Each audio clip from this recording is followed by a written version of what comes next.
దేశంలోని real estate market కాస్త నెమ్మదించిన హైదరాబాద్ మాత్రం దూసుకెళ్తుంది. దేశంలోని టాప్ 8 నగరాల్లో ఇళ్ల అమ్మకాలు తగ్గుతుంటే మన హైదరాబాద్లో మాత్రం ఏకంగా 15% వృద్ధి నమోదైంది. ఏప్రిల్ నుంచి జూన్ వరకు 3 నెలల్లో హైదరాబాద్లో 13,196 ఇళ్లు అమ్ముడయ్యాయి. గత ఏడాది ఇదే సమయంలో 11,513 ఇళ్లు అమ్ముడయ్యాయి.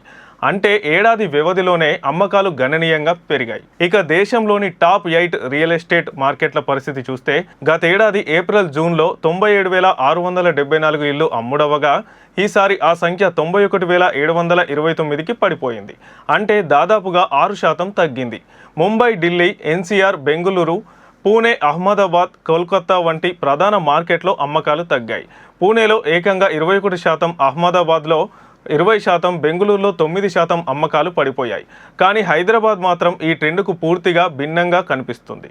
హైదరాబాద్లో ఇళ్లకు డిమాండ్ పెరగడానికి ప్రధాన కారణాల్లో ఐటీ, ఫార్మా, ఫైనాన్స్ రంగాల్లో ఉద్యోగాలు, కొత్త కంపెనీలు ఉన్నాయి.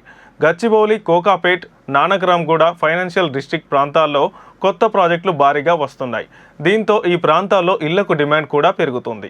అంటే నగరంలో ఉపాధి అవకాశాలు పెరగడం, కొత్తగా ఇక్కడికి వచ్చే జనాభాని ఇవన్నీ హౌసింగ్ డిమాండ్కు బలం ఇస్తున్నాయి. మరోవైపు డెవలపర్లు కూడా కొత్త ఇళ్లను భారీగా మార్కెట్లోకి తీసుకొస్తున్నారు. హైదరాబాద్లో ఏప్రిల్ జూన్ త్రైమాసికంలో 13,074 కొత్త ఇళ్లను మార్కెట్లోకి తీసుకువచ్చారు.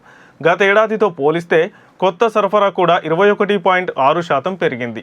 అంటే డిమాండ్కు తగ్గట్టుగా డెవలపర్లు కూడా కొత్త ప్రాజెక్టులను తీసుకొస్తున్నారు. ప్రాప్ టైగర్ ప్రకారం టాప్ 8 నగరాల్లో సగటు నివాస ధర వరుసగా రెండో త్రైమాసికంలో చదరపు అడుగుకు 10,000 రూపాయలకు పైగానే ఉంది.